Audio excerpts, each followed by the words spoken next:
Welcome back. Welcome back. You. Another episode of Verbal Gunplay. It's your boy Danny. L double the Golden Lion. Yes. Happy New Year's, y'all. Speaking of New Year's, tell you how my New Year's went, and you could tell me about yours. Okay. So, my New Year's, I spent it. See, now I know I'm just officially 40 now. All right. I declined so many invites to go out and about, hit the streets. Want to go here for game night. Want to go here for the club. Want to go here. We got a table. Okay, now. And you know what I opted to do? Made me some food. Put on the game. Stayed in my bed. Oh, you chilled like alone? Yeah, by myself. Damn, that's what's up. Yeah. Like that was like confirmation. Like, all right, nigga, you old. Like I hope I ain't washed yet, but I was like, all right, you old. But yeah, no, it felt good. It felt mature. It felt responsible. It was nice. It was nice to have a little, have a nice little drink, just chilling and knowing that I'm in the safety of my home, because you go out in the streets, anything can happen, especially on New Year's, Yeah, I've been on that for decades. Yeah. So I think it's my first time in a long time just being in the house and alone. So that was that's how I brought in New Year's. Bro, we actually haven't had a podcast since before Christmas. Actually. So I know what you did for Christmas because I got the pictures. Oh. He said forget New Year's. We gotta circle back a little bit. So circle back to we gotta go back another week. Oh, the last podcast, when Lola was on, my man said you was gonna wear some matching pajamas. We was like pics or it didn't happen, right? So I had him send me the pics. Yo, that shit happened. It happened. Yo, I'm out here. No, it definitely happened. Christmas was cool. Christmas was cool. The matching pajamas thing, gift exchange, we cooked, watched movies, it was a good time. It was a good vibe, What'd you get? Like food wise? What'd you get for Christmas? Oh. Like some small stuff, like old guy stuff. Got like a wallet. Don't say small stuff, man. That's the thought that counts, bro. Oh, it's the thought. It got something. So, it could have been nothing. I won't embarrass and talk about what I did. But, Who embarrassed who? Yourself? Nah. She felt some type of way because it's like, damn, like you went all out. That kind of thing. She was like, I thought we was gonna do something like, how like you ever done like a Secret Santa and like they say there's a limit, but then you got somebody that might go above the limit. I felt like I went above the limit. Maybe, but y'all wasn't discussed. It wasn't like y'all said something. Nah, it was one of those things where like what I did one day, I just was looking at things that I thought was thoughtful, filled up my Amazon cart. Yeah, see? And that was that. That's cool, man. You did what was in your heart. That's all. Yeah. Listen, I'm still new at this, but trying this grown man thing on. But how was your Christmas? We like really toned it down this year. My kids is mostly grown. I spoil my kids most of the year anyway, so they didn't really want a whole lot. So we didn't really buy a whole lot. Like the kids didn't even get up to wake us up to like 9. You know what I'm saying? Like it used to be like 5:30. Like, can we get up? Yeah. But now, everyone's just kind of like, let's just do this so I can go back to sleep. Right, gotcha. Yeah, so it wasn't like we didn't do nothing like super big. We didn't buy like a whole bunch of gifts. But you cooked and stuff, right, or no? Oh yeah. So I made like a whole like Christmas brisket to me pretty much all day and smoked that bad boy. Yeah. And then we had brisket and sausage. What are those, like stuffed potato or whatever? Okay. Loaded potato. Yeah. Whew. It was good. Okay. So that was pretty much my Christmas. Just hanging out with the family. We were supposed to go out to dinner, but my daughter's job like screwed her on the hours. We got not even go. We got all dressed up to hit the drive-thru. Because all the plans wound up canceling. But we spend time together. My second oldest daughter came out from California. She was here for about a week or so. Okay. So she got to spend time with the family before she went back home. So We had a good time. There was no blow ups or no arguments or nothing. Everybody got along. I was gonna say that's always nice, especially in the big family gatherings, because you know the reunions, the holidays. You know that's typically in the black homes. Yeah. It'll be something usually that might pop off. Yeah, we went to my brother's house. Just dipped in right quick. I dropped off a present up from my mom. Okay. He's like, "Hey, hello, everybody." My sister-in-law talking shit like always. Mm-hmm. Something about, my sister-in-law gives me shit every time I come over there. Yeah. Now, family out there, you tell me who's right or who's wrong. I come into your house. Is it to visit you? Is it my responsibility to come find you wherever you are to say hello? Or are you, as the host, supposed to say hello and greet me when I come in? What do you think? I mean, I would think the host would greet you. Nah, not her. She in the back tucked off somewhere. And if I don't come see her, she like, you can't come see nobody, you family. Like, you the host. Yeah. Yeah. In that context, you're right. The host should come and see you. But I can understand her point. Like, she's like, you family. They could, like, just come see me. If it's just family, then why are we talking about it? You know what I'm saying? Yeah. Man, she brought it up. Yeah. So we wouldn't have talked about it. And this is not the first time. Can't come say hi. This is like her thing with me now. Is to shit talk me as soon as I come to the door. Gotcha. About something. I don't take it personal. I talk shit back. Right. She'll be like, "Oh, you definitely Theo's younger brother. Y'all exactly the same." Like, oh, here we go. But besides the normal family ribbon and whatnot, it was cool, man. We had a good time. Cousins, my brother's kids obviously was there. We got to see their cousins, and we all had some jokes. They was all in like matching onesie pajamas and stuff. It's pretty cute. Not really.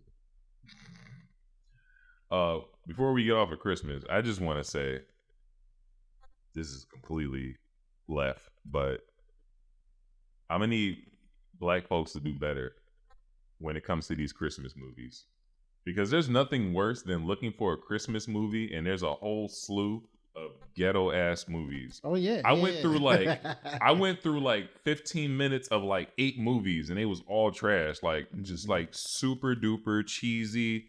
Listen, I know with technology you can get a movie made with like $5,000, but please don't make it look like it. Was you on Tubi or something? No, I was on like Amazon Prime, HBO. Wow. Like I was on like legit streamers. Wow. Looking for Christmas movies to watch, because that's what we did. Mm-hmm. Well, I should say she was looking, because I had my list. I knew what I wanted to watch. My movies was clutch. You can't go wrong with like Home Alone and Elf. Like Die Hard, you good with those. We talked about that. Mm-hmm. But I don't think she had a list prepared. She's just like, oh, this has high stars. Let's click it. And I'm like looking at the movie, and you know how you could just like kind of look at like a movie title, and it's like,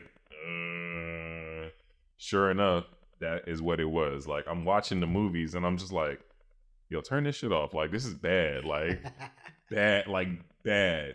I need y'all to do better. Listen, you want to spend $5,000 on filming, that's fine, but please spend more than $20 on the script, because I just had to get that out, because it's bad. It was bad.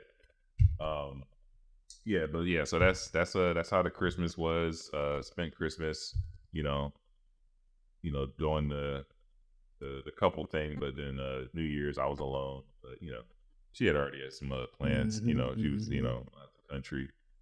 I got to step my game up, get my passport and whatnot, so I can start doing the same kind of thing. You got a passport? Yeah. When's the last time you went out the country? Summer. Oh, where'd you go? Cruise. But where'd you? Oh, you don't need a passport for a cruise. You do. No, you don't. If you dock from U.S., you just need a birth certificate. I did. Well, I guess you could use a birth certificate, but I have a passport. Gotcha. I use the passport. When's the last time you flew international? That's a better. That was probably back in 2012. Oh my God. Went to. So you're not even using your passport technically. Nah, that wasn't like cruise related or something like that. Yeah, when I just actually flew to another country, that was back in like 2012. I went to St. Lucia. Great time. Okay. Great story. That's for another pod. Yeah. Yeah, because I've never flown internationally, so I don't know it aside from the movies. And I was having a conversation because this person I'm talking about, they were flying like American Airlines and dealing with delays and stuff. And my whole thing is like, when it comes to flights, like I'm gonna tell you right now, I'm a cheap ass nigga. I'm the dude that has the Frontier Go Wild Pass, and I'm spending $15 to fly. Yeah, but see, at least in my defense, if I'm spending $15 on a flight, I expect delays and cancellations. If you spending hundreds and hundreds of dollars on flights and you still dealing with ghetto behavior from the airline, I look at you like, why are you wasting your money? That's gonna happen, you know what I'm saying? Especially when you're flying international. Then you be switching planes. Like when we switched to a plane, that shit might as well have been a propeller plane where they're drying the clothes on the outside. Yeah. And when you get out, they like, you know, you used to pulling up into the tarmac and you get into the airport and you have that little tube to come out and you walk up that, go straight to the airport. Right. Oh, nah, you getting up on the tarmac right there. Yeah. And walking out there, other planes landing. It's crazy. Yeah. Wind blowing and stuff. Yeah, they're just the doors over there. We're like, damn. Yeah. And then like what we're used to flying domestic, it's not that simple. I guess you got to go through like all these different global entry checkpoints. Yeah. And it's like a checkpoint within the checkpoint of the airport. I'm like, check your bags and check what you got. I was like, dang. I was like, it's crazy. I had a job where I flew like a lot, like domestically. Yeah. Like I would be in a different city literally every day, 5 days a week.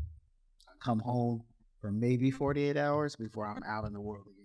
And that's it was cool, but it was confusing. Yeah. This is when I realized hotels, especially the chain hotels, are all set up exactly the same. But yeah, I feel like that's a good segue. All talking about flights and planes and whatnot, because I don't have a passport, so you know I've never been to Epstein Island. Nice. And that list is getting ready to drop. It was supposed to drop today, but you know, they said it was about 250 names on the list. And then recently, as of today, I heard it's going to be released with nearly 200. So that tells me one of two things. One, there might be some underage minors on the list. So obviously, legally, I guess they can't release that. Yeah. Or somebody people with some money who's like, hey, here's $10 million. Keep my name out your mouth. Like when they best Will Smith impersonation. But I wanted to bring it up, not for the nasty, sick behavior that was going on there, but what else is there? Well, more so this, because we live in a cancel culture. So the big thing is, as far as one of the big names that the black community is usually cool with, is the Clintons, like Bill Clinton. You know, he was our dog when he was in office. It was a joke, you know what I'm saying? I mean, compared to Bush, he was our dog. He was our dog. So supposedly he's been back and forth on that island like upwards of almost 50 times. I mean, we knew he was Mr. Nasty, man. We knew that, bro. What other kind of person would get head under the Oval Office desk? That sounds like some fly shit, though. You ain't no president, though, nigga. I'm just saying. That just tells you what kind of person this dude already was. At the same time, I mean, not from his wife or something like that. It was just, and it was a secretary and power dynamics like a mug. But of course Clinton was out there getting it on. Shit, you know, Hillary, I'm not gonna say she knew all about that, but she know what kind of dude he is. She know what time it is. Yeah, because I ain't gonna lie to you. You know, that sounds like some baller shit. Like you the ruler of the free world. And you just down there, you know, just chilling, answering phone calls, getting some, like, I'm the president. Like, I'm him. You talking about in the office. Yeah. I thought you was talking about be some baller shit, going out to that island. I was like, no. Where you going with this, nigga? You were talking about the money thing. No, as far as the kiddie pool, that's crazy. Like, I don't know. Like, I told you. You know, you have to be wired a certain type of way. Told you, money and power, bro. Because like with me, like when I look at kids, I don't even think sex. Like when I look at little kids, I think like video games, toys. Like when I look at them, that's just what I think. Like play, but not like that kind of play. But see, they don't do that. Well, I guess I don't know. Well, I don't think they went like kid, like child, like clearly a child. I think they went for that ambiguity, like right on the edge, 12 to 14-year-old kind of stuff. I don't know. What you talking about kids and stuff? When you say kids and toys, I'm thinking, 6 to 8 year olds. But I they was mean, doing like, but supposedly there was some of those on that island too. damn, for real? That's what they said. Oh, They man, said there was some youngins and there were some God was sick. tenderonies. Yeah. So Damn, I mean, that's crazy. but I bring it up to say I was hoping the list would have been out by now, but it's not. But what I think is an interesting topic, because obviously it's a lot of people positioned in power that's on that list. Who do you think, and we're gonna put people on blast here, but who do you think could be on that list and it would crush your dreams? Like you know how they say you never want to meet your idols kind of thing? Because I feel like if that list comes out and there's some names on there, like some people that I don't want to say look up to, but highly respect, it'll like crush my world. So yeah, I got what you so my question to you is, give me a few names of some people if they were on that list where you would just be devastated. First and foremost would be Mr. Rogers.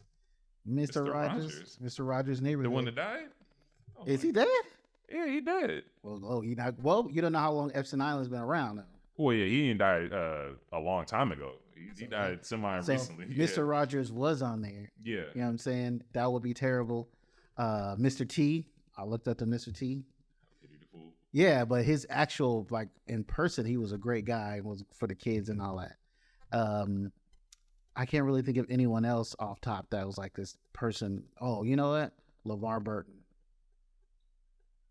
Mr. Rita Rainbow. I see where you're going with these people. It's all people that have the trust of the kids. Yeah, that have the trust and be around kids. Well, you don't really see LeVar Burton around kids, but you know what I'm saying? Like he was Rita Rainbow. I remember him as a kid. That's what I'm saying. I can do anything. Yeah, that's it. Okay, yeah, him. I think those are the ones. Most anybody else, any entertainer, like musician, I don't put it past none of them niggas. Most other actors and stuff, the people I named aren't really specific. Well, I guess LeVar Burton was specifically an actor. Oh yeah, I mean, yeah, he was an actor. He was in Star Trek. Nigga, I know. He was the Cyclops of Star Trek. Don't do it. What do you do with the eyes? The little eye thing. Visor. It's called a visor, sir. He was the Cyclops, bro. Anyway, basically, yeah, any other entertainer or something, I would not put it past most of these people. It's not like I just don't have that kind of faith in anyone outside of someone who's been specifically around and championing for children. I think I can see that the fucked up part about it is you only think of men. Could be some women. We know that when we was younger, there was older women. I had a couple times when I was 12 and around there, not family members, but some of my mom's friends was like, I don't know. They just kind of looked at me funny. You know what I'm saying? Mm-hmm. And we know. So I'm just wondering if there would be any female names on that list, and who would they be, and would they be looked at as badly as the men? Because think about the whole cougar shit, man. Yeah, no, they wouldn't. If a woman is 45 and is messing with a 20-year-old, they're like, "Oh, cougar, get yours, girl." Mm-hmm. If a man is 45 and messing with a 20-year-old, why are you dating that little girl? It's double yeah, you know what I'm saying? So, but I still think this does swing down into the illegal.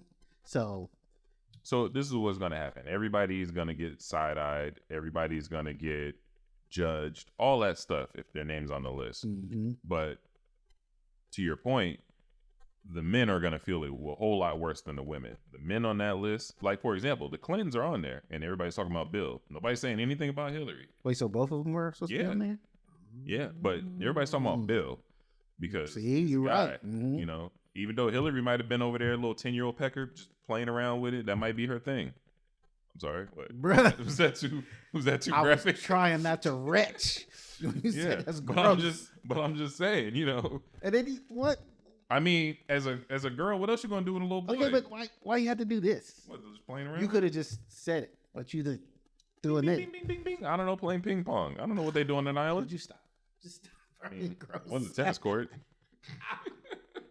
Oh man. Yeah. So, for me, devastated would be. I'm gonna drop some bombshells here. Okay. And this would be probably hard for me to recover from. Get it to me. Denzel Washington. That if his name was on the list, I would be crushed. Like disappointed, but not crushed. I would be crushed. Like You, like that would be my first. Like I'm looking at the list, like you. There's gonna be a lot of progress. It's gonna be like, and this is a sick, twisted, fun game to play. Like, because I'm hoping that these names that we're saying are people that aren't gonna be on there. Okay. Like this is why we're saying devastated. Clearly, if names like Trump come out, we're gonna be like, expected it. Yeah, none of us gonna be devastated by that. But like I said, Denzel Washington, that would destroy me. I would say, hope he's not on there, but he's retired now. Bruce Willis. Bruce Willis. Yeah, man. I was a big Bruce Willis fan growing up. Oh. He's in so many good movies, Armageddon, The Die Hards, like. It would tarnish his legacy, especially with him being sick, pretty much on his way out. And it would be pretty bad. Chris Tucker. It would crush me. I go back. So it's just people you're fans of, right? That's what you're. Yeah, I don't know none of these niggas. But I mean, like, none of those people to me behaved in a way that would make me surprised that they would do something like that. Except maybe that he's always been a pretty straightforward, honorable guy, as far as we know. But everybody else, like, I mean, Chris Tucker's a wild boy. Okay. But that would just raise even more suspicions. You're on Epstein Island and you was best friends with Michael Jackson. It would just best friends with Michael Jackson. You know what I mean? In them last 5 years, he was always where MJ was. Granted, once he got that Rush Hour fame, who didn't want to be best friends with Chris Tucker? He was him. He was him in the early 2000s. I guess your list getting kind of long. Who else? No, that's it. That's it. Okay. That's it. I'll throw an honorable mention there. Samuel L. Jackson. Again, bro, it's not like I'm looking at him and I'm like, yeah, he's a sicko. No, it's like, there's nothing about him that would make me think he's incapable. Really? Yeah. Samuel L. Jackson? You would, if he was on the list, you'd be like, okay. Yeah. Oh my gosh. What's your beef with Samuel L. Jackson? Yo, I don't got no beef. I'm just saying there's nothing about Why would you even think that Samuel L. Jackson, what do you think? He was on the island getting sick and tired of these little fucking dicks, this little fucking pussy, like what you could be. It's possible. You know what I'm saying? The reason why I said people like Mr. Rogers and Mr. T and LeVar Burton. I see where you went with that angle because of the trust thing. Because they built their careers almost on the trust. And they built connections with the youth, right? So for them to then do that, it's sick. That is so sick and twisted. If that was true, because I'm just sitting here thinking, like, you ever see like one of those dudes where like they walk into a room and they feel like they that nigga with theme music playing. Like all I picture is Mr. Rogers just looking at the whole buffet lineup of kids talking about it's a beautiful day in the neighborhood, beautiful day in the neighborhood. Could you be mine? Would you be, you know what I'm saying? Like, that would be crazy. Oh, man, yeah. And some of these guys, their ego, they would be on some shit like that. Really coming out to their theme song like, you. Yeah. Sick dude. Yeah. Yeah. I mean, that's what just played in my head, when you said Mr. Rogers. Yes, I was saying. So I don't... like I said, man, I don't got nothing against Samuel Jackson or who else did you say? That's crazy. Chris Rock. That's not Chris Tucker. Chris Tucker. Yeah. There's nothing about their character and how they move that would make me be shocked. So let's say any of these movie stars or music entertainers or whatever. Let's say that they're on that list. Do you cancel them? Like, do you stop watching their movies, listening to their music, or do you continue to support them? Like, ooh, that new Denzel's coming out. I don't give a fuck what he was doing to little kids. I gotta see that Equalizer 4. Well, number one, if his name's on the list, he's not gonna be working no more. So unless he's paying for his own stuff, he's not gonna be working no more. It's possible. Oh, he black. He's a black male. They getting his ass up out of there. That's Denzel though.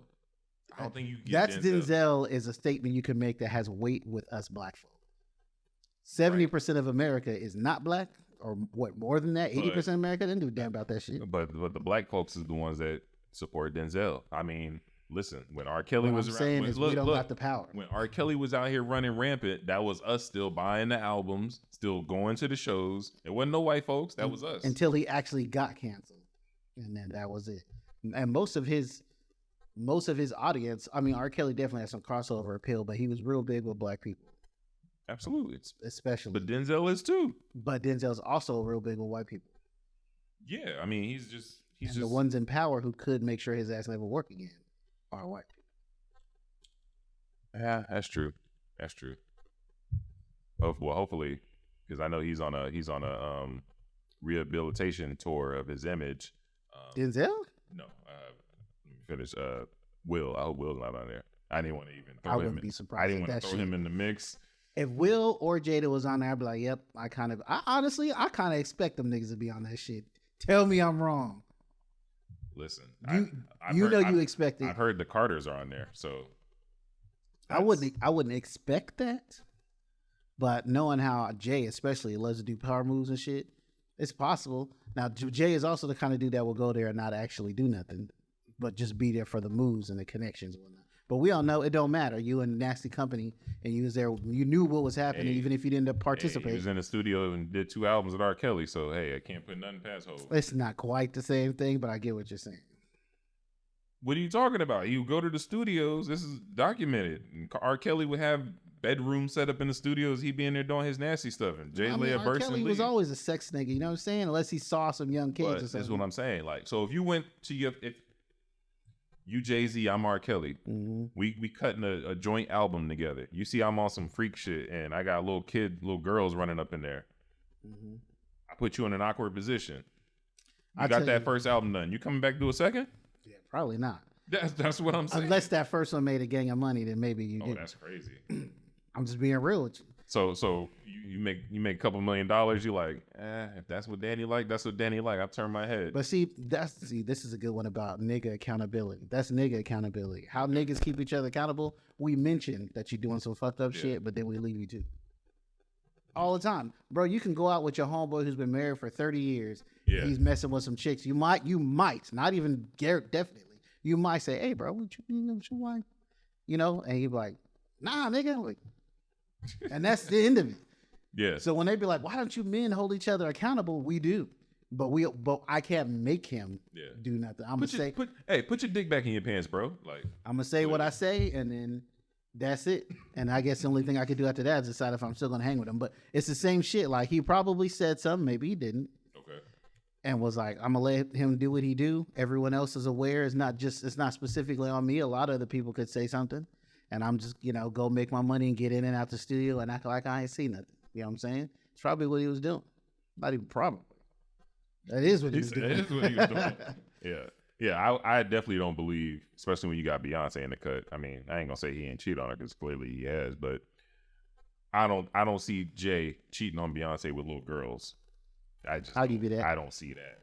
So with saying that, then, and again, this is all allegedly, folks. We're not saying they did nothing, but just hypothetically speaking, you think B was with him, participating in his bullshit on the island? Could that be possible? I'm just not even that. I'm saying the two of them together. You never know. It's all speculation. We don't know. We'll see. Yeah. This is all alleged and hypothetical. So don't cancel us before we get started. Don't cancel us before we get started. And without knowing his top 10, I'm sure Jay's in his top 10. Oh, you, for right? You in my top 10 as well. So I don't want no beef. We just talking hypotheticals. I'm a 90s baby, and even a quote, Jay-Z, Biggie, Jay-Z, or Nas. That's the top 3. That was probably my top 3 like 10 years ago. It stays 20 years ago. So someone since then has topped their accomplishments.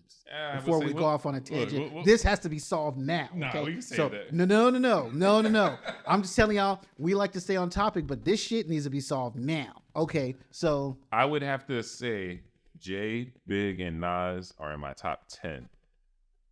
Okay, but you said they were in your top 3. Who came through with bigger accomplishments? Or a lot just of people got bigger. You could put maybe not plenty accomplishments, but who impressed you enough to knock those dudes out the box? I would say you got to give a little credit to Wayne at this point. Wayne probably knocked Biggie down. And I'm not saying look at the face. Look at the face he's making. Zoom in right here. And I'm not saying based off just bars, because Biggie had the bars and the flow, but I'm just saying in its totality, Biggie just don't have enough out there now to the point where somebody came with more and it just kind of bumped him down. That's why I'm saying like the Lil Wayne.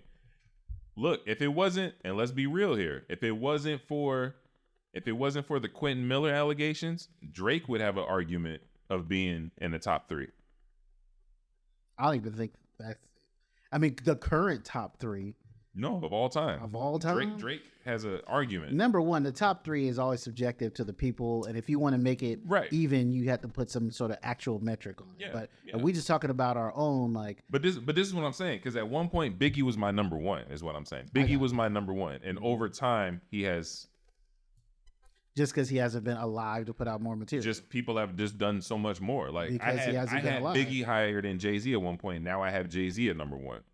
You see what I'm saying? Like Jay-Z has just done so much that it's like, I'm sorry, Big. Like, yeah, these first 2 albums, classics. But I'm sorry, Jay just has more than you at this point, and he's done more than you at this point. All that being true.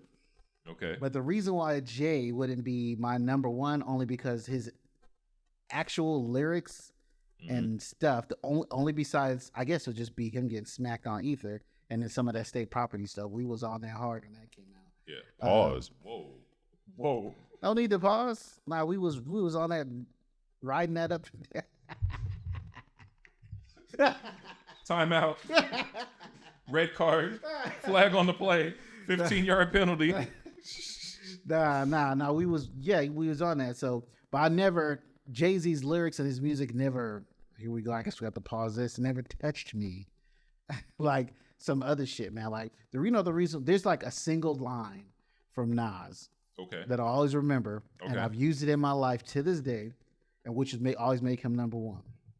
And it seems so profound. Wait, time out. Make who number 1? Nas is number 1. Nas is number 1 for me. That's interesting. Go ahead. He said, and I think it's "Take It in Blood" on his second album. He said, "Why shoot the breeze about it when you can be about it?" Right? Means why sit around and talk about shit when you can just be out there doing? Because niggas talk around and say a bunch of talk and do a lot of this, but don't nobody really be doing nothing. So even for myself, I don't do a lot of talking until now. Yeah. But I do a lot of doing.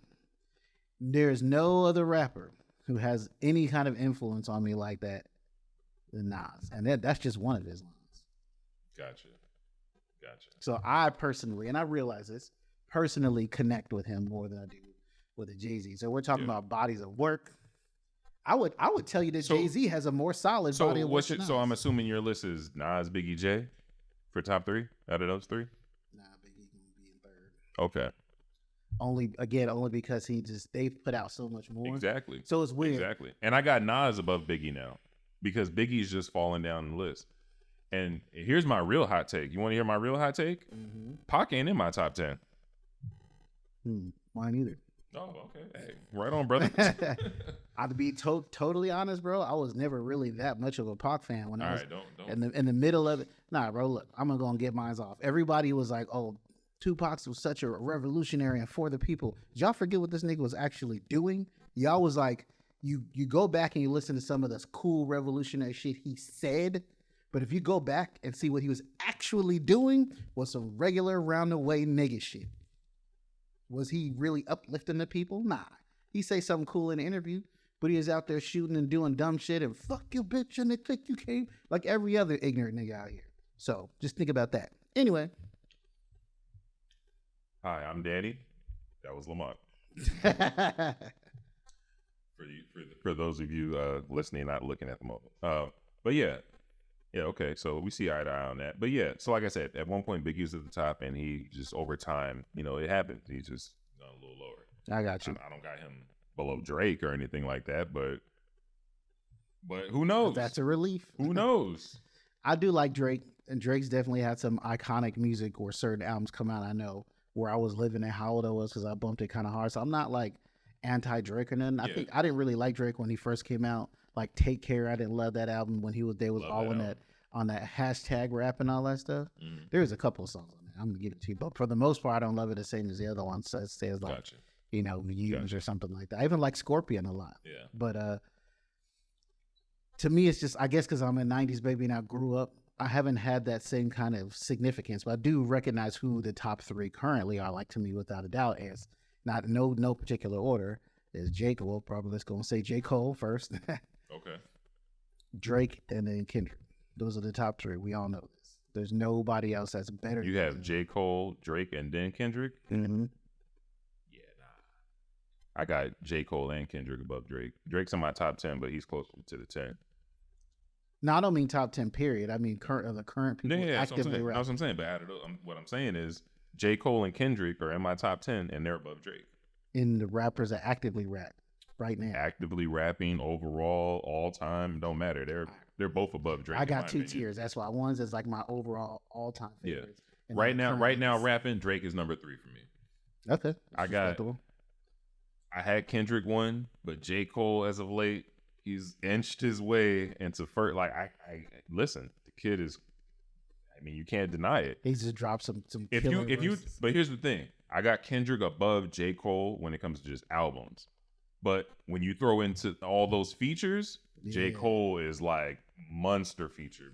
J. Cole is like, why even get on a track with the features? Right? Yeah. But he run up the numbers, so you let him do it to you. Yeah. J. Cole is just like the fucking demolishing these beats right now. Like, it's just insane. Like his ability to hop on a track and just like it's not even his track, but he just makes it like how Wayne was doing that with instrumentals Wayne was on during his mixtape run. Mm-hmm. That's what I feel like J. Cole does with his features. He gets on your track and he becomes the star of that song. Mm-hmm. Like that Lil Durk shit. Like he bodied that shit. The first person shooter. Like it's just so much. His collaborations with 21 Savage. I don't even like 21 Savage. And then there's that one chick, I forgot what her name is, but the song's called like London or something like that. And he killed that too. He's just been on a tear. Like we would be here all day trying to find the last whack J. Cole feature. That's what I'm saying. Like, and that's dope. I don't think there was. Like he's been doing features lately. How you remember how we used to get excited when you heard like a 3 Stacks feature? Oh yeah, that's what. Yeah, like it was like, oh, Andre 3000. Like that's how I am right now. Every time I see that J. Cole has a feature, like I just rush to it. But those are the greats. Speaking of greats, let's get back onto some jokes. Let's bring up this Dave Chappelle. Have you watched it? No. Oh, is it already out? Yeah. Oh, really? I don't know when it came out, but I was I think I was excited. So yesterday I smoked a chicken for New Year's, and I was coming back in after finishing the smoke, and I heard my wife just. I was like, dude, ain't nothing that damn funny. So let me go in here and see what you laughing at. And there's a dude, Dave Chappelle. I was like, okay, because she's a big fan. Okay. And yeah, he's just kind of cruising. You know what I'm saying? Like he just tell a story, and then he told a couple of jokes where it seemed like the joke wasn't going nowhere, and he brought it back and like slammed it down on some trans people's heads. He told a story about meeting Jim Carrey for the first time. Oh God! But it was during the time that he was in that movie Man on the Moon. Remember that movie where he's playing Andy? Man on the Moon. Yeah, he's playing it was like an autobiography for Andy Kaufman. I remember that. No, I don't remember that. And it's notorious that Jim Carrey was like so deep into the method acting at the time that he was like living his life as his character and demanded everyone around him call him Andy. So when Dave Chappelle went up to him, he was like, I'm going to get a chance to meet him, but I had to call him Andy. And he's like, it's messed up because I'm meeting this dude for the first time. And I know this is Jim Carrey, but I got to call him Andy. And he said, and that's how I feel about trans people. I was like, oh. He's a genius. He's a genius. That was a good one. That was funny as hell. I know the trans people like just pissed off with this nigga now, like, please stop joking on us, but that shit was funny. You know, this is a good slight segue, but going back to the cancellation talk, I strongly believe that at this point, Dave Chappelle can never be canceled. Currently no, because see, his jokes, even though he's messing with trans people and other kind of shit right now, there's like a big push away from quote unquote woke culture. And what he's doing is not specifically pushing against all woke culture, but woke. When I hate that too, because they stole that shit from us, huh? Yeah. We had that shit. Y'all stay woke. It meant something. Now it's some fucking bullshit. But anyway, we know what it means when they say woke culture. It's really not something black people use. But this is one thing that the people who hate woke culture also hate having to, I don't know, tippy-toe talk, respect, or whatever trans people. So having him joke on them is fine for him in most of America. But I try to tell people, like, I try to think of it like it's funny. It's like I'm laughing, but I try to put myself in it like, what would this be if it were, like, say, a white comedian that was making some sort of jokes about black people in this kind of way? And the only way I could think of it is his jokes are real surface. Mm-hmm. It's almost like a white person getting up on stage and making watermelon jokes about black people or fried chicken jokes about black people. That's like basic shit. Yeah, but that's like that's just flat out racist. It'd be funny to the racists though. You see what I'm saying? Okay. Right? The only time you can make like cultural jokes is if you know more about it. So I always bring up what's the old boy's name? Andrew Schultz.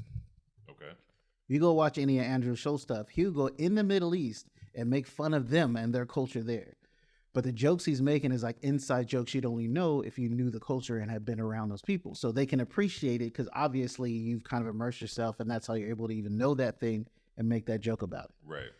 But Dave Chappelle, I think, is not doing that. I think he's not immersing himself in really knowing the trans culture in that way to be able to make the kind of nuanced inside jokes that they'd actually laugh at. These are surface level jokes that the people who don't mind and don't care about trans people will laugh at. Okay. I see what you're saying. That's how I feel about it. So think about it like this way. If he was not black and he was up there making black jokes and those basic ass black jokes that are just offensive to us now, they're not even funny. But all these other people are laughing at shit. Does that still make him a genius to you? Even though 80% of America is laughing at it. Yeah.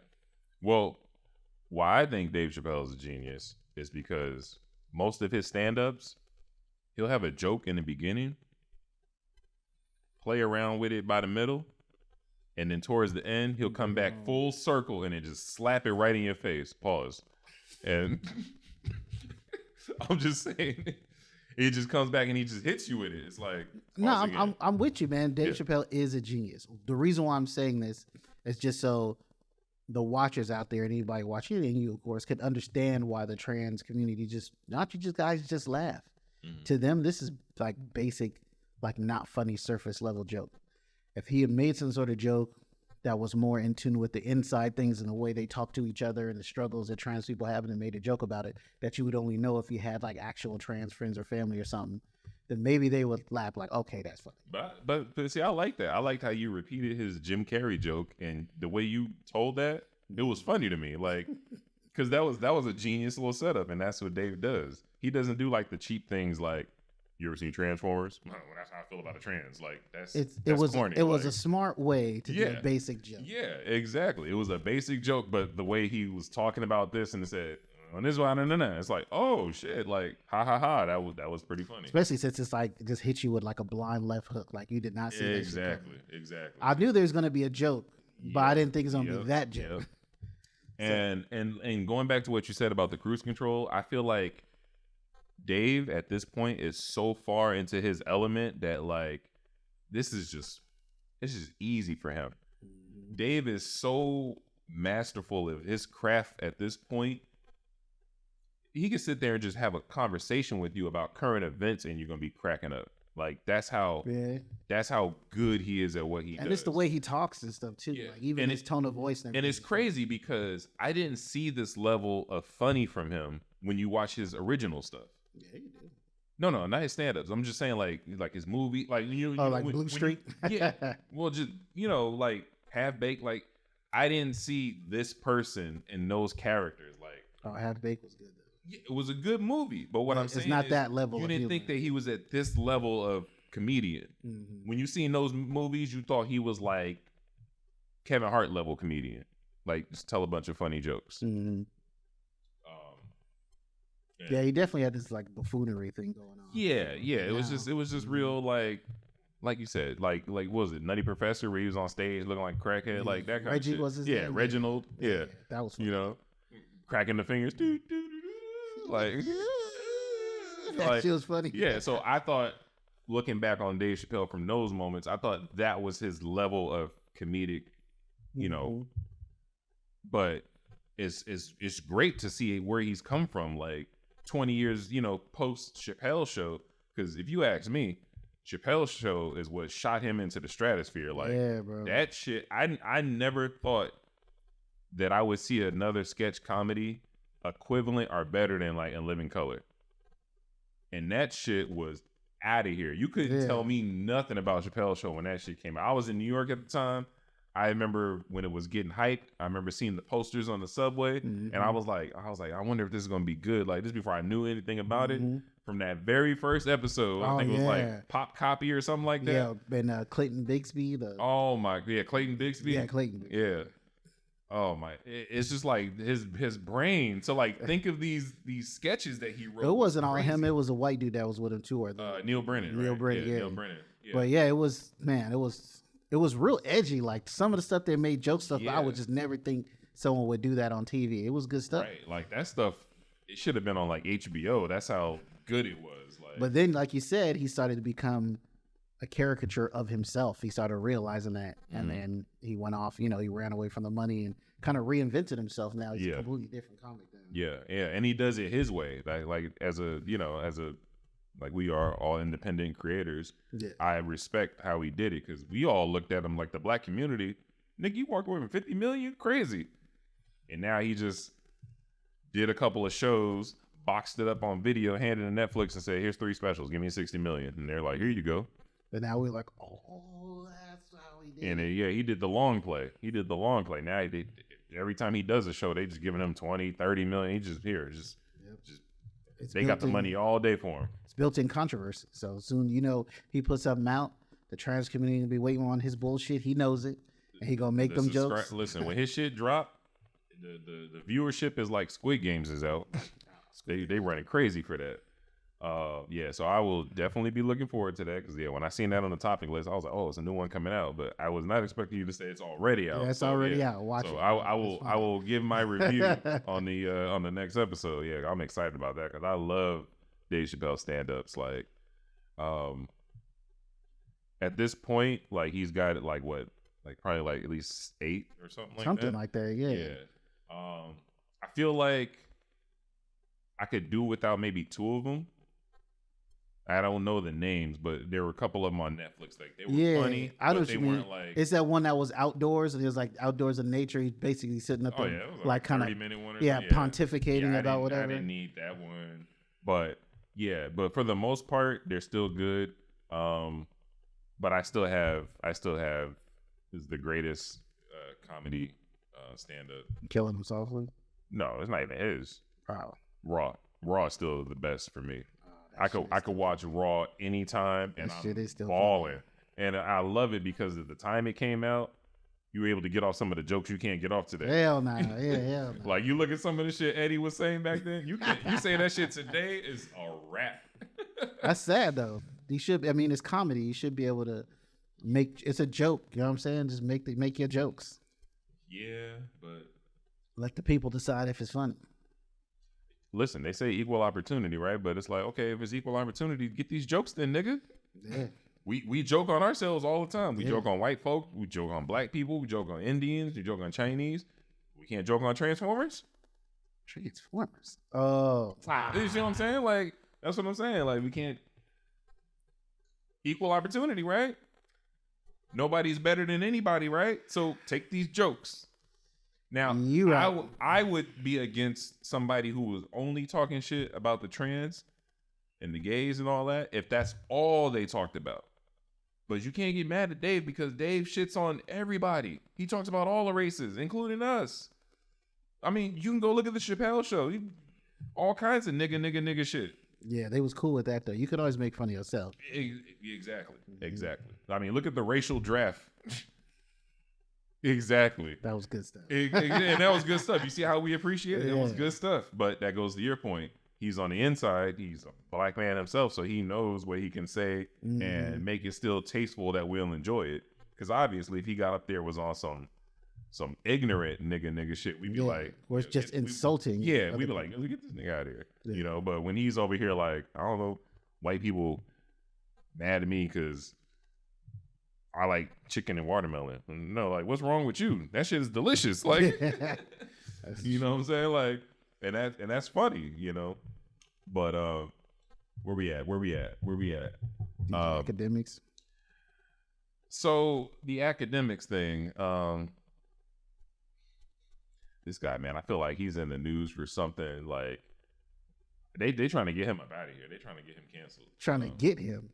He getting himself. Bro is on video talking about it himself, telling his own story, and put some other girl out there. Of course, you're gonna be like, maybe give it. You know what? Before we go in, because we like diving in. Okay. Explain what's going on for those who don't know. All right. So recently, Akademiks was basically being chased after with pitchforks from the online community because allegedly he's been out here just grooming, hooking up with women that are underage and waiting until they're of age to do adult things. And it's kind of, I mean, it's right and it's wrong, I guess, because it's like if you meet somebody, I'm just shooting a little bit of bail. Okay, if you meet somebody who's underage, I respect that he didn't sleep with her until she was of age. Is it creepy? Absolutely. But when explained the way you say it, it's actually not, because you don't know who you're going to meet while you're out and about. You're selecting someone runs up on you. You start talking, because people don't always look their age. And then when you find out they're underage, you're like, you know, now you underage, might holler at me when you overage. Yeah. But that's kind of like not what they're saying here. He's fully aware that these chicks are underage and be going at him anyway. And he is on tape saying it himself. He don't, I think for him, about 17, 18 don't matter to him. That's what he said. They the same. This is his own fucking words.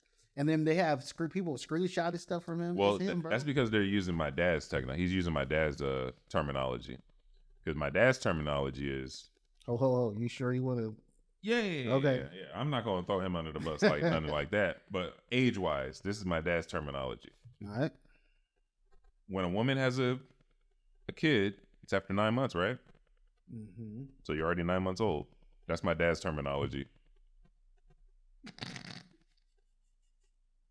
So maybe Akademiks is like, oh, you're 17? How many months? Because you spent 9 months already in that belly. So if you like 17 and 4 months, oh, then we good. Then we good. Oh, you 17, that's you 17 terrible. and a half? Oh, you prime. You prime. You just got drafted, baby. What's happening? No, I'm saying, so with that terminology, you spend 9 months in the belly, you're already 9 months years old. That's crazy. Yeah, I'm not surprised. DJ Akademiks seems exactly like the kind of dude. I ain't never seen that nigga in front of a turntable. Whatever. Just call that nigga Akademiks. Okay, Akademiks. I hate that fucking name. Has never seemed to me, come off to me like the kind of guy who would ever have any real luck with the ladies if it wasn't for his fame and fortune. I hate to be that guy, but I'm going to have to agree with you. So now that he's got a little something, got some money, and is up enough for girls that want to mess with him, he gonna get after like whatever he like his all you can eat for him, because he probably wasn't really getting much before. And Akademiks is kind of a clown. Yeah, broke Akademiks. Listen, I don't know you, but with the way the world works, yeah, I'm pretty sure you weren't getting action when you was in your broke. At least not like now. It's what at least right, like that. Right. And you wasn't pulling bad IG bitches. Like that's not happening. But so I'm not really surprised. What surprised me was that story he told on that show where he's talking about he had invited some chick over. Did you see that? Invited some chick over. He got drunk, passed out, and then 2 dudes supposedly ran train on a girl, dipped out, and he's like, "Yo, you came over here for me," and she was like, "I'm pretty sure I didn't have sex with him." He basically really did make her out to seem like just this hoe he invited over. But the girl who claims to be that girl then popped up. And now she's like, "Nigga, that's actually not what happened. What happened was I was sexually assaulted. You was in on it too. There's a rape kit taken. can't believe you, knowing the truth, I can't believe you threw me out there because I wouldn't have said nothing if he didn't say all that. So it's just like, what's going to come of this? I mean, nothing really. It's nothing they can really. It wasn't recent, right? It doesn't matter. If there really was a rape and she said there's a rape kit, which would mean there's a police report, all that kind of stuff done. They could come back and do something, even if they decided to not to at the time. But I just don't think all of that is happening. I really just think it's going to be something that's going to be buzz about, and then, we won't really hear about it no more. How much is it going to affect academics? I don't know. I would say not at all, but not much. And I think that's only go to say because someone like Akademiks sets their own platform and makes their own money. It's hard to cancel somebody like that other than the fans themselves not messing with him anymore. And I don't think that's going to happen. Yeah, because most of his fan base are the type of individuals who just want the tea. So they don't care what he got going on. He just beat those allegations of basically hating on black women. Like, he had that whole thing with was that the gay dude, Saucy Santana? Yeah. You say he beat those allegations. So it wasn't with legal trouble though. It was just gossip. But what I'm saying is all these black people were coming out, even like Queen Latifah, I think, said something like, and she don't never be in the mix of this kind of stuff. She came out saying something like, you always degrading women and yada, yada, yada. So what I'm saying is he hasn't been canceled and he beat that. If you beat that, he gonna beat this. Only if there's nothing legal, right? If we're talking about just the talking and stuff, yeah, he'll get past it. But that's what I'm saying. There's nothing illegal that he, quote unquote, did with any proof. He said there was a rape kit, and she's gonna expose him. So we'll see the truth of that when it comes out, because you only take a rape kit when someone's reported there's a police involved. So unless there's no such thing as like a home rape kit, is there? Like home pregnancy test? I don't think so. But other than that, that's the only thing. If we're talking about just the gossip and stuff, no, man, look, this dude is a known wannabe red pillar guy. He was hanging out with Fresh and Fit and all of them, and he'll defend Fresh and Fit. Like, bro, even when he talks about them, Fresh and Fit, the only way he praises them is about the bitches. Oh, they get all kinds of bitches. He's got bad bitches, blah, blah, blah. That's all he really cares. He don't say nothing about their money, like that means something, or their character, how cool they are. Nothing. It's just about their bitches, which I'm telling you, bro, DJ Akademiks was not getting bitches before. Absolutely. Now he is. I don't see it. And he's out there just. The one praise I will give him at all these media personalities, he's the only one actively still speaking on Diddy. Everybody else, tuck their tails. They ain't got nothing to say about Diddy. They like, oh, Diddy, who? What? Oh, all about the Benjamins? Like, they ain't saying nothing about this Cassie and all this other stuff that's popping up now. They're not speaking nothing, but Akademiks, he 10 toes down on that. That's true. He trying to get Diddy up out of here. But at the same time, who are you to be saying all of this stuff? You're just as bad. He would be as bad as or worse than Diddy if he had that same kind of money and power. We know that. Oh yeah. Just look at his views on women. I couldn't imagine Akademiks with $1 billion. That's scary. Just look at his views. Like, bro, if you know his views on women and stuff already, him acting the way he does with women and young chicks is like not even a surprise at all. That's why really only thing we can get him is if something actually illegal that's provable happened, then they can get him. But just allegations and shit, everybody knows what this thing is about, man. Yeah, but like you said, there's nothing on him, so I don't see them getting him up out of here. As long as he plays close to the vest and he don't get himself in no compromising position, then for the most part, I think he should be good. But yeah, those kind of people are good in today's society because right now, toxic is what runs everything. Like being toxic, clickbait. That's him. He's toxic and he's clickbait in 2024. Okay, that's what should be. And this is what the internet lives for.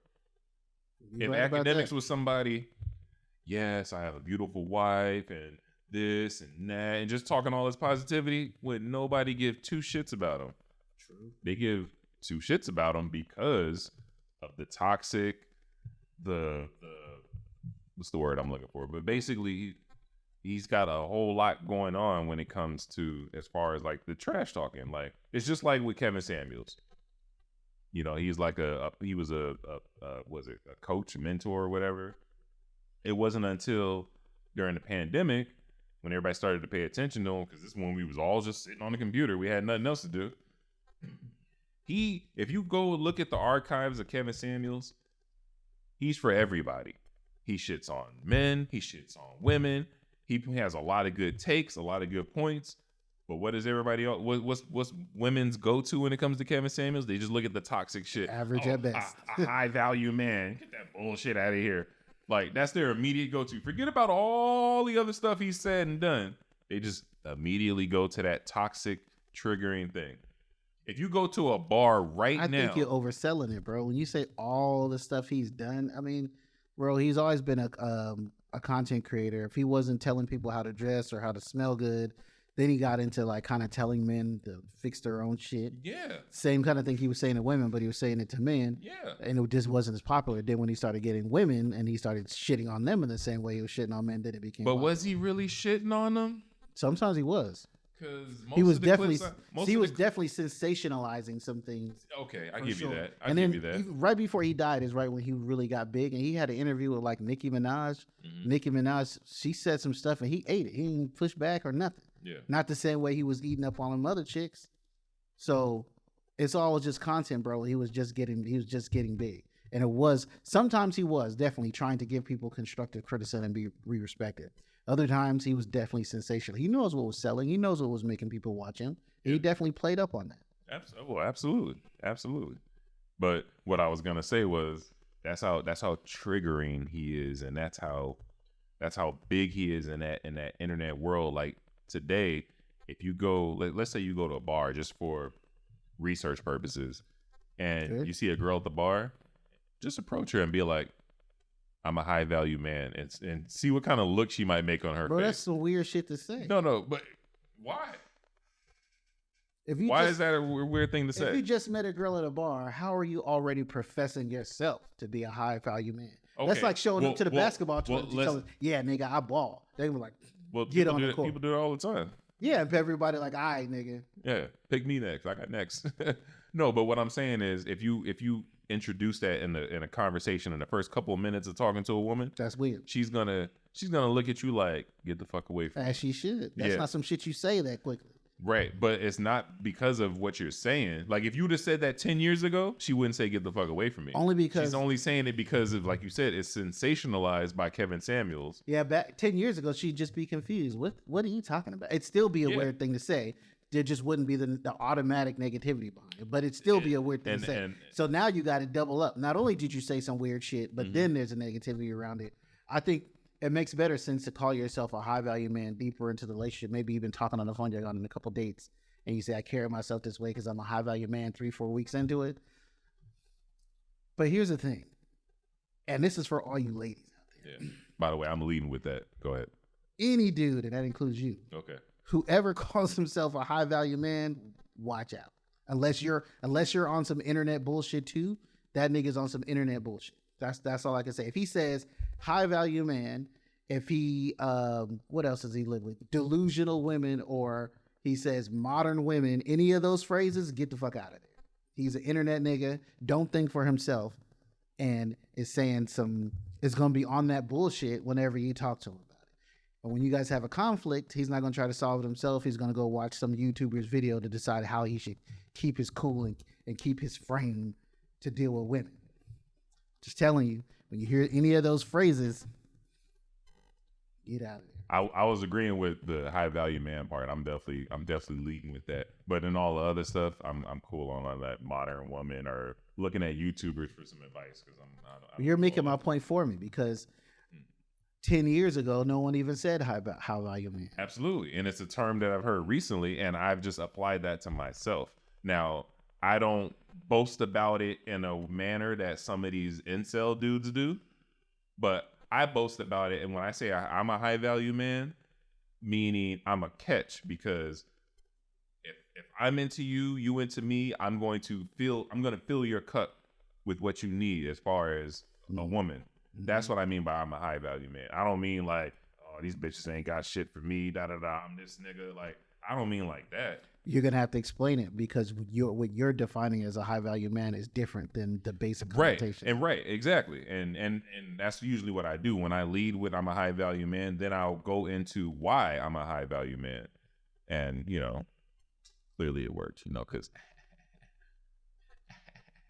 But oh, hey, Give us some comments. What y'all think of the new hair? I had to cut this down. L double. He hit me up. He was a little jealous. He said I had too much hang time. Right. Definitely wanted to go get me the high top fade.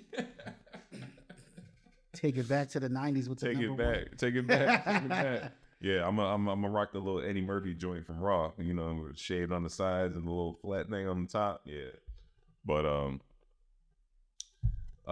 what was this? Let's get into this basketball talk. Oh yeah. What was that about? Because I didn't do no research on that.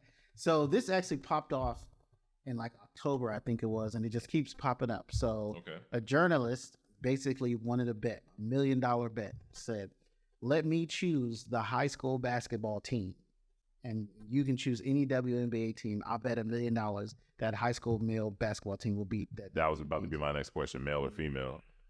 So what do you think?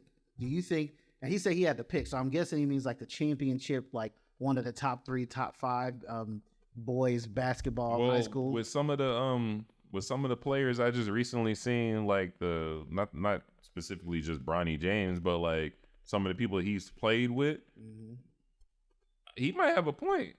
He might ball up on some of those women. So you think they will win championship team? Yeah, if you're handpicking, like if you're not just one high school team, but all high school players. No, it's not players. He has to pick a team.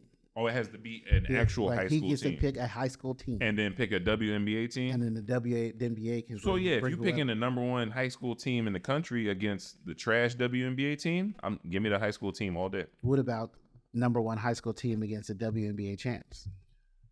No, I don't see it. I still think they smash them. I think Asia Wilson getting niggas out of here. No, she's not. She's not strong enough. Listen, I have to beg to differ. She's not strong enough. I think she getting them up out of here. She not strong she living at the free throw line on these niggas. She not strong enough. No, she won't, bro. She will. No, she won't. I'm telling you.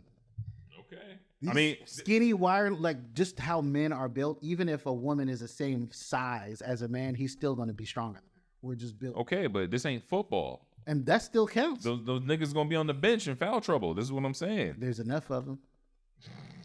Nah, there's some bums on the bench. They stay on the bench for a reason. And not only that, the dude's is way taller. So what the girls gonna do? What that mean? They're gonna lay up these long arm niggas to death. They're gonna shoot over. You saying Yao Ming never lost a game? You saying Sean Bradley never lost a game? You can't just go off the height. If it was a team full of Sean Bradleys and the other team could only do layups or jump shots, yes, nigga. Nah.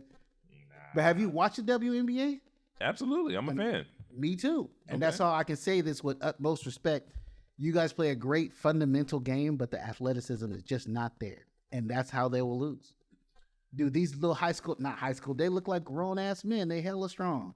I would say that it will at least be close to the WNBA championship team. But then you step it up to almost any college team that makes it into the tournament, and they mop any WNBA team, champion or not.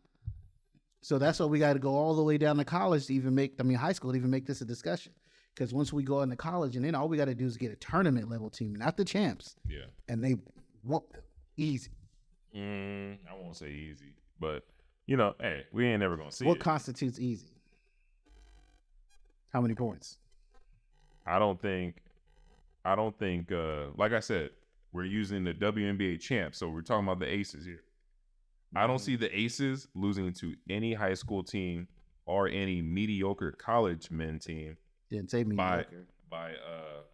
Well, some of them niggas in the March Madness bracket and the tournament are still mediocre. I mean, it's top 64 teams. So, yeah, I'm not putting them up against. No one watches till it's in the top 30, though. Okay, but I'm not gonna put them up against like niggas at like North Carolina. Like, obviously, I'm not gonna do that. But like some little bum team like a St. Mary's or something like that. I'm a side with Asia in them. St. Mary's? They're like a top 30 team. Bro, teams that can seem awful against other men could suddenly be shining.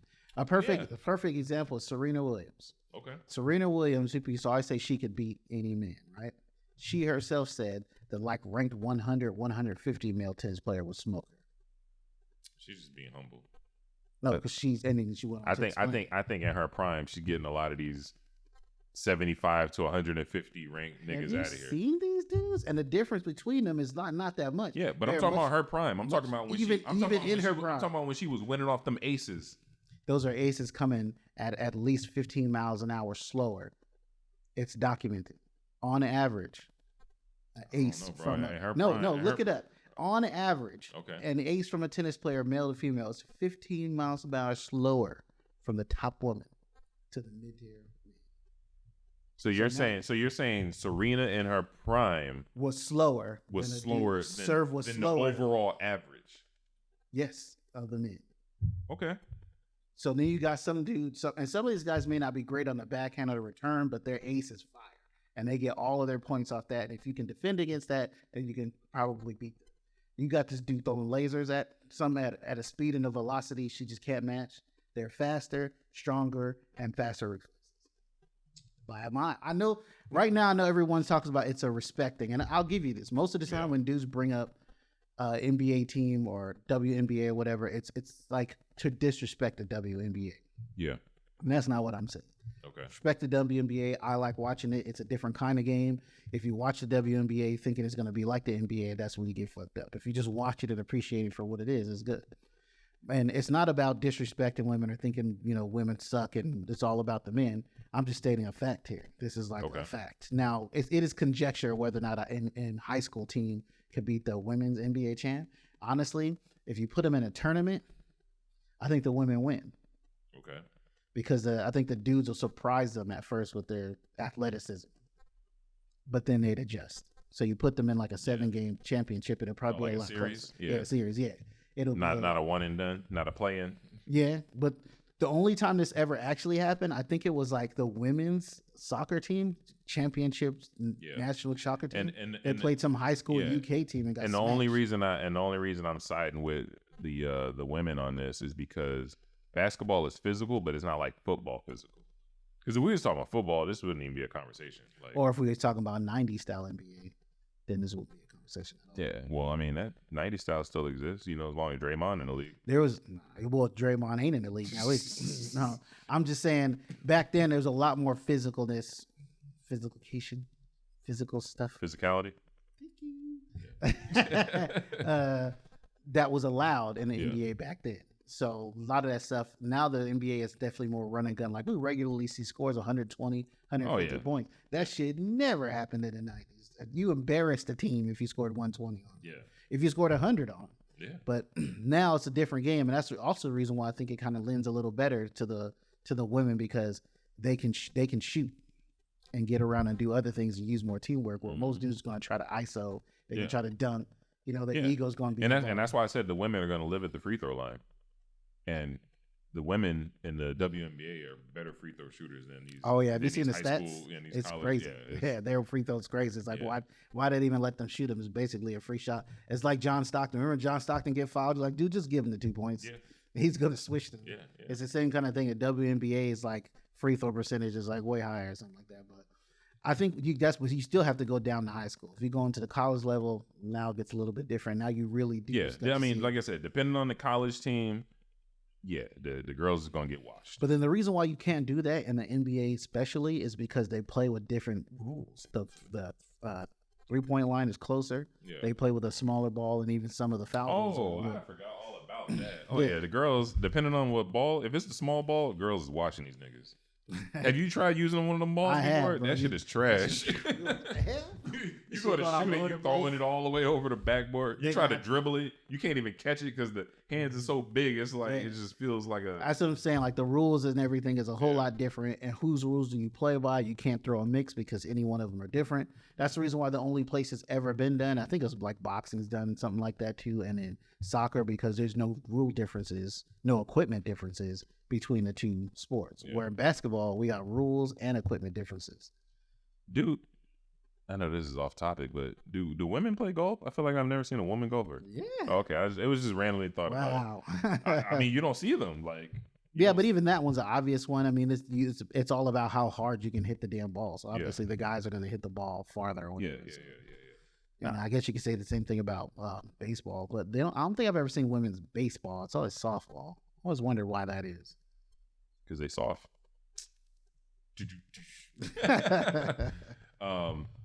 I think as far as the country goes, our women soccer team better than our men soccer team as far as the USA goes. They're playing against much different competition. Okay. When you say better, I would say the USA women's team's always winning, and the men always getting washed. Like, I mean, I get it. Them other countries, they way better in soccer. That's like if we played American football against them, we'd kill them. But what I'm saying is, the American or like women, it was for basketball. American women are washing them. But like it was for basketball, we made this sport. But soccer, we don't even call it what the sport's actually called. You know what I'm saying? Yeah, so it's a secondary, not even a secondary. That's just like 4th or 5th place or some shit here. Like, it's not taken seriously. People don't grow up wanting to be a football or soccer player like they do in other countries. They're not become international superstars playing soccer here like you can in another country. So the skill level and everything is just out of this world, much like basketball. But see, now basketball is taking on international now. And now we are getting real international coverage. Because before, we were so much better, we were only allowed to send our college players to the championships and all that kind of stuff. Now, and now not only that, but in basketball, a lot of the countries they're getting better talent now. So they're not just getting washed like the dream team. And we're at a disadvantage because all those other countries play at the same rules. It's just our rules are different in our country. So when we go to those tournaments, we have to play Euro rules. Yeah. So, and not only that, some of our top players aren't even from this country. Yeah. You know, so you got like guys like Luka, Jokic, Giannis, Embiid, all on other countries now. The beauty is it's just one of them on one team in another country. We still got all our niggas on one team. Yeah, that's true. That's true. That's how we be still beating them. France is kind of strong though. France always has a few NBA players over there. Yeah, they're not gonna beat us though. They have before. They beat us once. Remember what's his name? With dude from the Spurs. Yeah. Most of the time we win. I mean, we win 9 out of 10 times. But it also depends on who we send there because we don't take it serious. Nah, we don't. Like our solid players take the vacation. Like I ain't trying with these countries. And it's almost like a dream. They did it once and say they did it, and that's it. And then now, and everyone sees. And then they always wait till our B-level superstars go there and get washed. Then they be like, now we coming back to represent for America. Yeah. It's like you should have just went the first time. Like we got to let y'all know. It's every 4 years. Why you letting us look bad? Just go completely dominate that. Yeah. My only point about the basketball women thing is like, I think as a matter of physicality and just men and women being different, but I don't like how most of the time people bring it up as a derogatory thing towards women. And women are always stay on code. They won't know shit about basketball, don't watch the NBA or the WNBA, but will tell you straight, there's no way, that's disrespectful. They would never beat them. So you can't. I guess you're just saying that because it feels disrespectful to you, but you don't know nothing about the sport to even make the argument. First of all, I'm going to sit here and I'm going to say, respectfully, most of you women, and I'm going to go on the ledge here, be quiet. And I say that why? Because like he just said, y'all don't even support your own shit. If I was a woman, I would be watching WNBA like crazy. Even if I didn't want to watch, I at least have the TV on. Like, it gets no ratings, no views. They don't buy no jersey. They don't do nothing. I never seen it. It's always men at the games. It's always us talking about the games, talking about the players, sliding on their comments on social media. Girl, you look good. It's always the men. Women, it's like, That's true. But then they want, why can't we get the same thing? Because y'all don't support yourselves. I mean, that's an infinite argument. It's always an argument. How come the WNBA doesn't get paid as much as the NBA? And it comes down to money. Because they don't support it. They busy at the NBA games trying to bag the ballers. Go support the women. Women. That's true, man. Most women will argue with you to respect the WNBA and they never seen a game. And if you ask them if they have, did they like it? They'll say no, but they're gonna stay on code and stick up for the women. If y'all women walk around with WNBA jerseys and stuff the same way we did, and the regular NBA stuff, we represent our stuff. We don't even look at it as ours; it's just our favorite team. You could go to any average woman and she'll name more NBA teams than she can name WNBA teams. She'll name more NBA players than she can WNBA players. I mean, that's something that has to be studied. Like, what are we talking about here? Yeah. You gotta support. You gotta Go out, ladies, support each other because y'all ain't doing it. Yeah, because y'all not just gonna like shame us and make us feel bad, so we watch it more, but y'all don't watch it. Yeah, and I'll enjoy watching it. Now, am I gonna watch a WNBA game over an NBA or NFL game? Probably not. But if the WNBA game is on and there's no other major competitive game on, I'll sit there and I'll watch it, especially if it's some teams I like. I'll watch the Aces. I'll watch the Liberty. And that's probably about it. The top two of both sides. Because when I watch some of those scrub teams, I just be like, I don't want to watch it. Like, you don't watch the Sparks? They're a scrub team to me. Yeah, but I thought you was like an LA fan. They are a scrub team. Lakers. I don't like the Dodgers, and Dodgers are loaded. I'm still a Yankees fan. I got you. Okay. Yeah. Nah, the only LA I fuck with is Lakers, and that's because of Kobe. Rest in peace. R.I.P. Kobe, man. Gone too soon. Oh man. You remember what you were doing when you found out? What I was doing? Yeah, I was sitting on the couch, and I think my wife came out. Like the room poked her head. Kobe died. I was like, stop playing. Like I didn't believe her. Yeah. And then I looked. I was immediately pulled out my phone. I was like, no. Yeah. It was bad for me, bro. Like. He would have been on my list of devastated if he was alive when we were talking about the island thing. I think it might still be on the list. Don't do that. Don't do that. That would suck. But I remember I was on a date at like one of them little pizza places where you go and they make the pizza kind of like a blaze type. Oh, like a wood fire. Yeah. Where you go and pick all your toppings and all that. Yeah, I was there on a date. And the girl was just like, oh my God, in her phone. And I'm just like making my pizza like, what's she being so dramatic about? This is also during like, this is actually right before the pandemic. So we weren't locked down yet. And I'm just looking at her like, what?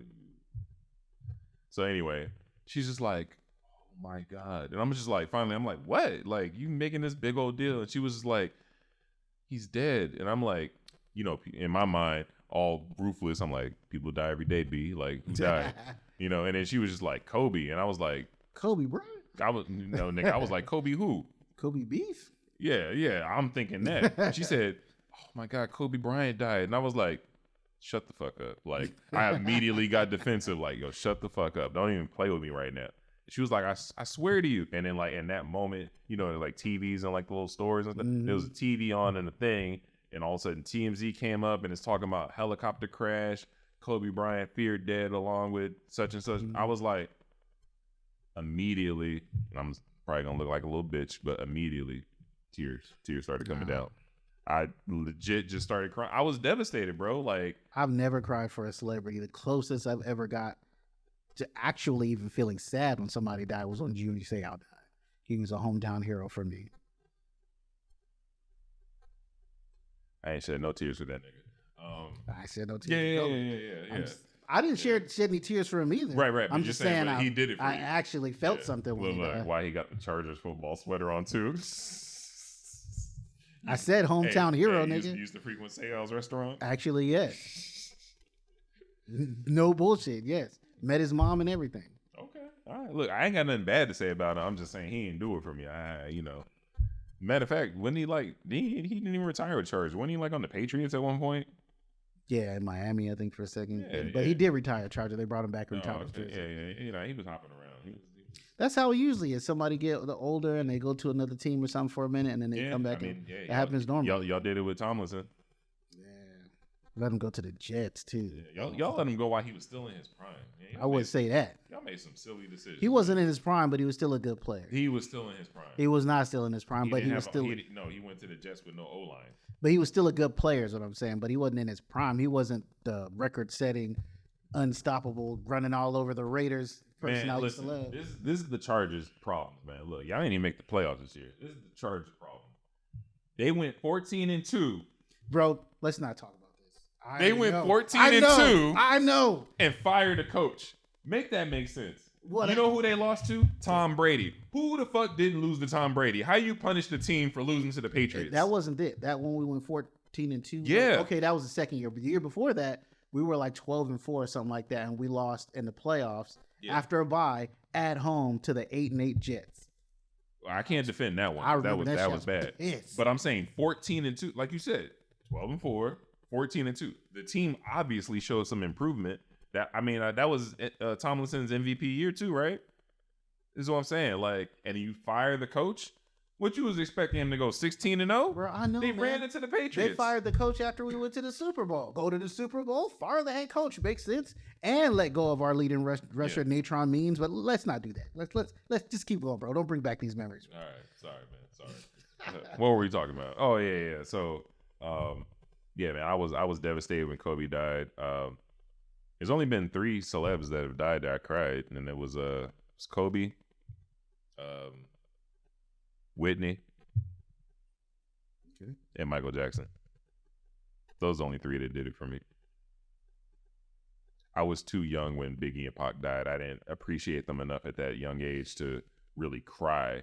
It was just weird because I was in 2 different spots when they both died. It's like when Pac died, I was at my grandpa's house watching Juice. Yeah. I was watching Juice literally when I found out he died. And then when Biggie died, I was in foster care. And it's like I'm listening to my little headphones, Hot 97, and talking about Biggie died, and I'm just like, damn. The Biggie one was shocking. Tupac was shocking too, because I just didn't think I heard he got shot. Remember, he died a couple days later. I didn't think he was gonna die. I was like, I think he got shot again. I was gonna say the Pac dying was shocking because he was always getting shot. Yeah. He just never died. Yeah, it's like, he'll be all right. And then when Pac died, I was sad for Biggie because I was still a kid, so I didn't really know much, but I could see all that East Coast, West Coast tension beat that I was like, now that Pac's gone, he's a target, because here's the thing. In West Coast niggas, they don't play. And to this day, I still don't know why he took his ass to the West Coast. I don't think it was really even that. I mean, Pac wasn't even really from the West Coast. But the magnitude of that East Coast, West Coast shit, like, people was ready to die behind that without even knowing what it was. Because I remember when I first moved to Cali, right after Biggie died, niggas like, oh, you from New York? It's like, you trying to press me or something? So? And? Yeah, I had friends that was on that shit too. Yeah, it's like, oh, we don't fuck with New York. It's like, so why? Because why? Because told you to? 2 niggas that's in the dirt right now? Like, what's wrong with you? Yeah, it was. I guess other ones that I may have actually felt that when they died, I was like, oh, damn, that sucks. What do you think? What, Prince? Nah. You look like a Prince. I mean, a lot of them were shocking, you know what I'm saying? But none of them were like, oh, man. I think the last one that, besides Junior Seau, that like hit me was probably Nipsey Hussle. Oh. Nah, I wasn't sad about. I mean, no. Let me rephrase that. I was sad, but I didn't feel like I was already a fan. Listened to his music actually through my older brother put me onto him, and then also I listened to his music. I was like, that's pretty good, but they was like, it's not just that. Like all the shit he's saying is real. He really lived as. Oh, okay. So I looked into it. So I was like already a fan of what he was doing before he actually. A lot of people got into it afterwards, and that's okay. It's fine. I'm not like trying to bang on nobody. I'm just saying I wasn't one of the people that didn't discover him until after he was dead. So since I kind of knew what he was on, and then how he got killed, and he kind of got caught slipping, and he put out a song immediately after saying the first thing you ain't ever gonna do is catch me slipping. That's like literally the first words of the song. Yeah. It was just. That was a lot of weird shit around his death. Like even his last tweet said something like "strong enemies are a blessing" or something like that. Yeah, I mean that's just. I mean, it seems haunting now, but niggas be saying random shit all the time. But it was like a lot of shit, The weird shit to me was that some young dude or whatever who disappeared supposedly. I don't know what happened to him, but he had called and was like FaceTiming somebody saying he was the one who shot him and was on the run right now. He just did it for the clout. It wasn't him. Oh yeah, I remember that. Yeah, supposedly some dudes ran down on him. We don't know what happened, and it followed up on that story. But it definitely wasn't him. He's just clout chasing. Yeah, I think he's gone now though. Yeah, probably. Yeah, that's the it's like don't play about that. Wrong thing to clout chase. Yeah. Yeah, because that was also before the facts was out. Yeah, nobody. We didn't have no video footage. We didn't know nothing at the time. So yeah, so that's stupid. He's like, yeah, man, I just shot him. I'm doing the dash. Blah blah blah. I was like, oh, man, play stupid games with stupid prices. For sure. But that's really it, man. Like I don't really connect with a lot of people like in that way. And not only that, I have sort of an expectation of death. Mm-hmm. So I expect everyone to die. It's just, to me, the only thing that will be shocking is how it comes about. Yeah. And some people are like in a stage in their life where like say for instance, when Bruce Willis dies, he's in that decline right now. So Bruce Willis, Jack Nicholson, all of them. They die. It's like, listen, you had a good life, bro. You 70, 80, all that good shit. Well, Bruce Willis ain't that old, but you know what I mean. Yeah. I mean, we talking about some of our black heroes dead at 25. So some of these white guys making it past 60. Hey, you blessed. You don't live 2 of their lives over then some. Yeah, they seemed so much older to me though. Then when I realized now how young they were when they died, I was like, damn, but dudes seem so much older than me. Yeah, it's like when I go back and revisit the Biggie Pac deaths, I think about like where I was at mentally at 25. Like, yo, these niggas was on some other shit. I was a fucking idiot at that age. Right. So they had all that same idiocy, but with money and power and all that shit. Yeah. No wonder shit went bad. Yeah. It's a lot of guys I know they grateful they made it out of that because, like, having that kind of money and being young and dumb, it's like you feel untouchable, especially with where we come from. Like we had that conversation like a couple pods ago talking about what would you do, like 10 grand and all that kind of shit. Yeah. So imagine $1 million. It's like, well, you can't tell me nothing. This back when homes was like 20 grand. What? Yo, speaking of which, a story with so Tasha K, you know what that is? Yeah. She did an interview with like some secretary, something like Kevin Hart's, right? Okay. And she was like spilling the tea. Kevin Hart is suing her now. So I'm like, Tasha K still ain't learned her lesson because Cardi B already sued her into the ground. But an interesting story that came out of that, allegedly, is that remember when Kevin Hart got into that accident? Yeah. Yeah, supposedly I read something online where old boy, like whoever was there, he paid somebody like, was it a couple million or something like that? I heard it was like $4 million. He took the fall for the DUI. Yeah. I was like, you could have gave me like 4,000, baby. Well, I probably not mean like 4,000, 40,000. Yeah. Look, you could have gave me 1 million. Fuck the 4 million. You give me 1 million, I'm eating that charge all day. It's just a DUI, reckless endangerment, not too crazy. You know what I'm saying? It's okay. I ain't gotta you said it's 4 million? I thought it was 4 only million. Like 1 million maybe. But dang. I've been like, what is a car? I'm cool. I Uber wherever I gotta go. I'm cool. I don't need what? No license for 3 years? Okay, that's fine. Yeah, so I'm saying we was talking about what we would do for 10K. Listen, 4 million, 4 million, I'm taking that charge. And who I gotta take out. Listen. Damn, who I gotta take out? He's like, who I gotta take out? I gotta take out your mom, your grandma, your sweet auntie, yeah, all of them. 4 million? Hey, listen, they lived a good life. Grandma lived a good life. She had it coming.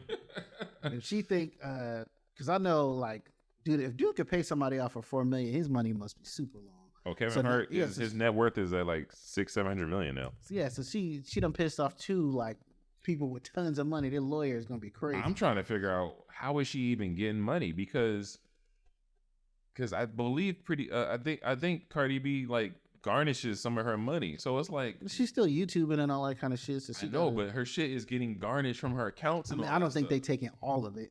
No, yeah, but they taking like, as that money go in there, they taking some of that, and then now you picking with Kevin Hart, you want another nigga to come and be garnishing? Like, you gonna be out here down all the way bad. Bro, like once these people get a taste of that social media and you don't have to actually work like the rest of us jackasses, it's hard to let that go and just go get a job. You know what I'm saying? I think her husband works a regular but job. You can have, there's a lot of media personalities that have proved you can survive without getting sued. She's doing the most. She's getting sued every time you turn around because she's doing some defamation of character.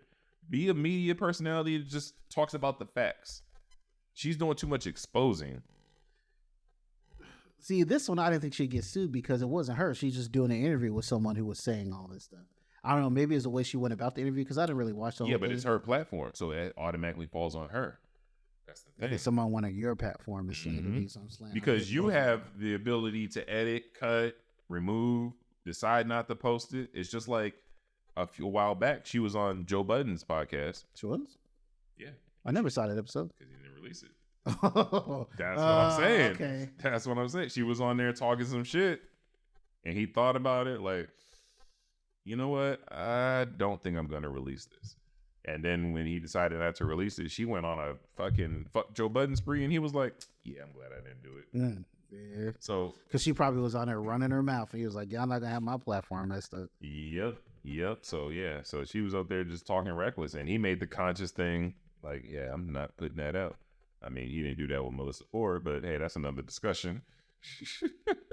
Bro, I know, like, I haven't listened to the last, like, couple podcasts for his, um, but she kind of gets on my nerves. And she is like, they don't hold her accountable for shit. She be on there saying some bullshit. But I think that's part of Joe Budden's genius strategy, is having her on there, pissing everybody off, but they still be listening or whatever. Yeah. Yeah. I mean, the fact that she could survive in that room with just men, that's a win. Because not women aren't built for that position. And she can handle herself in that position. And like you said, part of his genius, she stirs up a lot of shit. Well, see, I don't think it's that she can handle herself. I don't even think she handles herself. I think because she's Melissa Ford, that name means something. She gets a certain amount of respect in the room. And Joe Budden enforces that too. Yeah. So most of the time she kind of shrinks in. She says her little bullshit. I mean, I don't think no. What I mean by handles herself, I mean like she could take the jabs is what I'm saying.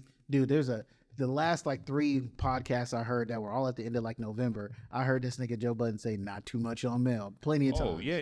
Ain't he ever said not too much on Ish, not too much on Ice, not too much on Flip? No. So she's getting looked out for. So she's not like carrying herself. They are pushing her along. I think she's even able to do that because she does command a certain amount of respect because of who she is. But it's not someone, they'd have to get another woman who could command that kind of respect in a room, or she would have to really be able to hold her own. And if she did, and she got loud and aggressive like the rest of them, then everybody be calling her aggressive, loud bitch. It's like a lose-lose. So actually, I think it's perfect for her.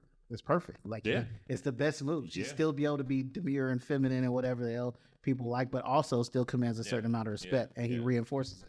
Yeah. So it works out. And she sounds fairly educated. You know. Fairly. I mean, she don't sound stupid, but I wouldn't say she sounds.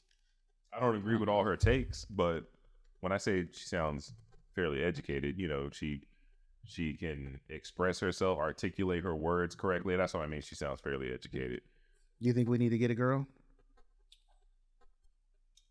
Hey, bro, we talked about this already. We got girls, dog. You know what I'm saying? Put it there. No, you're just gonna leave me hang. Okay. So we got to get the right one, I guess. Yeah. What'd you think of Lola? She was cool. I don't think she talked to that though. You know, it's funny you mentioned that. I guess I should have probably brought that up, but I guess while we're here on air, we might as well talk about it a little bit. She said that she enjoyed her experience here and she would be more than willing to come back. Okay, just tell her to bring it up. Bring it up. Yeah. I'm sure she would be down. She was better. Dude, your boy Reed was almost a waste. That nigga barely spoke. Damn. He's shy. He's shy. Nah, look. I'm a hot take. Reed.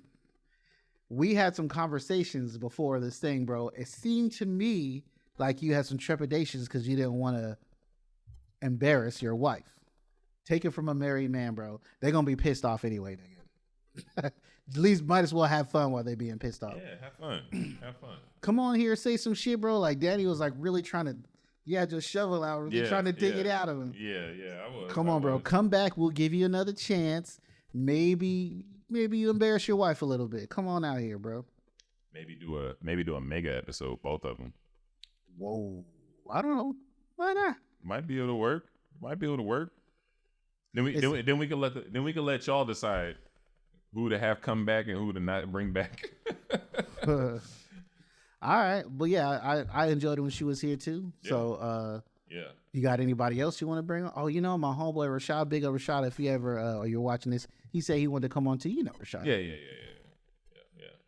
Hey, come on through, bro. Like, I fucks with you. I see him out and about in the bars and clubs and whatnot. Yeah, I saw you with that saucy little pose with the big hat and the blue boots on. Yeah, I saw that shit, nigga. Hey, he posted that shit, bro. This dude's a description of it. Dude was laid up against the wall like this, with his feet crossed with the shiny blue boots on. I was like, okay, saucy. Hey, that's how you bagging him out here. That's how you bagging him out here, dog. Hey, only a confident man can walk around wearing that kind of stuff. I ain't confident. I ain't wearing that shit. You haven't even seen it. It's not cool. That. I mean, it's a little saucy, but it's not like I'm good. Just the way you described it, you sound like some cowboy shit. I'm cool. Nah, it wasn't one of those. It was one of those Anthony Hamilton brimmed hats. You know what I'm talking about? I see what you're saying. And he had like a blue shirt on and the boots. I'm still barely getting into my 40s. Let me Quit trying to age me. I feel like if I wore that, I'd be looking 50. He didn't look like an old man in there. How old is he? Well, I mean, he's all right, yo. It was fresh either way, my nigga. Don't worry. But yeah, come on the pod, and let's have some fun. Pause. But yes, you're welcome to come through. Bro, you always thinking of something gay. What are you talking about? I mean, you was just like extra with the come on the pod, come on, like all how that. Was that gay? Please tell me how was that gay. All right, listen, like, share, subscribe. On that note, we about to get up out of here. Appreciate y'all.